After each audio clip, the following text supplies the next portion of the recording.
Hello and welcome to SEO is Not That Hard. I'm your host, Ed Dawson, the founder of keywordspeopleuse.com, the place to find and organise the questions people ask online. I'm an SEO, developer, affiliate marketer and entrepreneur. I've been building and monetising websites for over 20 years and I've bought and sold a few along the way. I'm here to share with you the SEO knowledge, hints and tips I've built up over the years. Hello, welcome to the latest episode of SEO is Not That Hard. And today we're going to carry on with our quick SEO tip series. And today we're going to do number 61 to number 70. So without further ado, let's crack on. So tip 61, 404 pages. That's the page not found pages that your web server should return. If the page doesn't exist, they should return a 404 header code. If they return a 200 header code, this is known as a soft 404 and it's not advisable to do this. Now this is because if a web server returns a 200 header code, then you're telling the search engine that this page is okay and it exists. It then risks Google looking at the page and decided that you've got thin or non-valuable content on this page. And if this happens a lot, then it could cause Google to decide that your site is full of thin content and it can have a detrimental. Now, if you don't know what website header codes are and web server header codes are, this may sound like a whole load of gobbledygook. The way to find out if you're actually got this happening on your site is to go to Google Search Console, and if Google has found soft 404s, it will report those in the errors. So look out for those. And then if you Google around on how to fix this, you'll get a lot more information. So I know that it probably sounded nonsensical to many people, but it is something you can easily find by just going to Google Search Console and then have a look around about how to get that fixed. Okay, tip 62. Prioritize quality over quantity for backlinks. Now, not all backlinks are created equal. So a backlink from an established site that itself has a lot more backlinks will be worth a lot more than a link from a brand new website that has few or none of its own backlinks. And additionally, a link from a page or site that is topically relevant to your website has additional value. And this is because Google doesn't count all links as equal from other sites to yours. Partly it will be to do with the authority of the page, the amount of page rank the page is linking to you has got will provide the more page rank it has, the more page rank you will receive. But also Google also looks at where on the page links are placed. So some links can be more valuable just by the placement on the page. So within the context and the content of an article is better than, say, a footer link. And also it looks at the words around links to decide the relevance. So if a page is talking about the same topic as your web page that's been linked to, then it's going to be more powerful than one that is on a completely different topic where it looks just like the link has been inserted for no particular reason. Tip 63, more on links. Be very careful if you decide to try buying backlinks because it's against Google's terms of service. Not that it can't work, just ask anyone who remembers the Google Penguin update how bad the consequences can be. Now, you'll find a lot of SEO influencers out there who are just telling you that buying backlinks works, and often they'll also try to sell you backlinks as well. So is there a conflict of interest there maybe? But they won't often tell you of the risks of doing this. Now, buying backlinks can work, and for the short term, it can often work. But in the long term, if you're lucky, then Google will just discount these links, and you'll have only wasted some money. But in the worst case, Google will penalise or even de-index your site. Then you'll have wasted money and hurt your website and just set yourself back to square one. And I speak here from bitter experience, having been badly hit by the Google Penguin update many years ago. We used to buy backlinks prior to Penguin. Since then, that was when I had my epiphany, and it was a case of I am not ever going to buy a single backlink again because I just saw the value destroyed and all the work and money I'd put into buying those backlinks just wiped out my site. And set us back to position zero again, and we had to start again with a whole new strategy, and it would have been better if we'd never done it in the first place. Now I'm not moralizing. Some people moralize on backlinks. I never moralize on whether people buy backlinks or not. It's your choice. Just know the risks, and also I would say to this, be careful of conflating paying a link builder who uses white hat techniques to boost links for you with going to a service that just sells links and will just pay people for the links. There's a big difference there. People who build links for you using things like digital PR, that's fine. That's all within the guidelines. You've just got to avoid people who are just going out and basically bribing people to give you a link with no editorial control. Okay, tip 64. Buying an expired domain that has existing backlinks can give you an easy ranking boost to start a new site with, but just beware that the site wasn't previously penalized for something. Now, this tip is one that I've considered taking out of my tips because in March 2024, Google announced that they now consider using expired domains as manipulating search results as expired domain abuse. So Google are trying to crack down on this one. Now, that's not to say that there isn't some grey areas here. I think if you are buying a domain that's in a very similar niche to what you are wanting to start a site on, then probably going to get away with it.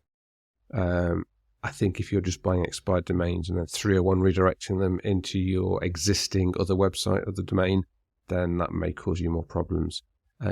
It's yet to be clear how much effort Google have put into penalising this and detecting it. It's one of those things that should be quite easy to detect. But I'm going to say that this one now needs to be treated with caution and is probably less of a big attack than it maybe used to be. Okay, tip 65. Some niches are seasonal, so traffic levels can vary a lot through the year. Have this in mind if you see traffic dropping, it could just be seasonal. So, for example, if a website that targets gardening, then you're going to see natural dips in traffic as you head into autumn and winter. At broadband.co.uk, we found that December was always an awful month for traffic and sales, as no one wants to switch their broadband in the run up to Christmas. But January would always be our best month, as people had ever spent at Christmas were looking for ways to save money on their bills by switching to a cheaper broadband supplier. So always look out for seasonality, especially if it's the first time you've launched a site or you're new to a niche, because you might think, oh my god, everything's terrible, my traffic's dropping, when actually it's just normal for the time of year. And you've got to work out those seasonal patterns. Tip 66. The weather can affect your website traffic. A sudden heat wave can drop traffic in many niches quite significantly as everyone rushes to be outside. I've seen this in e-commerce traffic sales drop dramatically for short periods when we have heat waves in the UK, as people decide they'd rather be outside and enjoying the sun rather than spending time online. But on the opposite side, if we get significant snowfall, then it can boost sales and traffic as people stay indoors. We've had this just at the time of recording. We've just had a really nice weekend in the UK, and saw traffic drop 10 to 20% on sites that target in the UK because people were just like, "Hey, the sun's come out for the first time in ages. Let's get outside." And you see traffic and sales drop. So just be aware that if ever you see a sudden drop one day, just look out the window, look at the weather forecast. If it's a glorious weather, then you can probably say, actually, let's not worry about today. We'll come back and check in a while. These things, if we have prolonged heat waves, I find that it normally takes 3 or 4 days and people start to resume their old habits, and then you'll see the traffic come back up. Tip 67.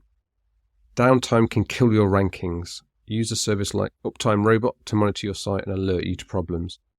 Google doesn't want to recommend a site that's often not available. I mean, occasionally you can get away with it, because Google appreciate that things happen to sites. Even big, massive sites occasionally have outages. But if it becomes frequent, then it will hurt your rankings. So be proactive. Set up monitoring so that you get alerted as soon as your site develops any issues, so you can fix it ASAP. And with Uptime Robot, they have free plans where it can check your website exists every 5 minutes. If it sees a problem, it will send you an email, and then you can act on it to sort it out. It's free to set up, and it means you don't have to be constantly checking the site yourself, and you can minimize downtime. Tip 68. Looking to find websites that might link to you, then look at your competitors' backlink profiles to find sites that link to sites like yours. This will show you sites that are already willing to link to sites like yours, and they're perfect candidates for you to reach out to them and see if they will also link to you. If you want to see what kind of sites are linking to your competitors, then you can use Ahrefs free backlink checker if you don't want to pay for a full Ahrefs account, and that will give you plenty of ideas and plenty of people to go and talk. Tip 69. Always use alt text with images. It's good for Google, and it's also good for people with visual impairments. I mean, this is just good practice both for SEO and for accessibility. For Google, it's another chance to reinforce what your content is about, and for the visually impaired, it could be the difference between your site working or not working for them.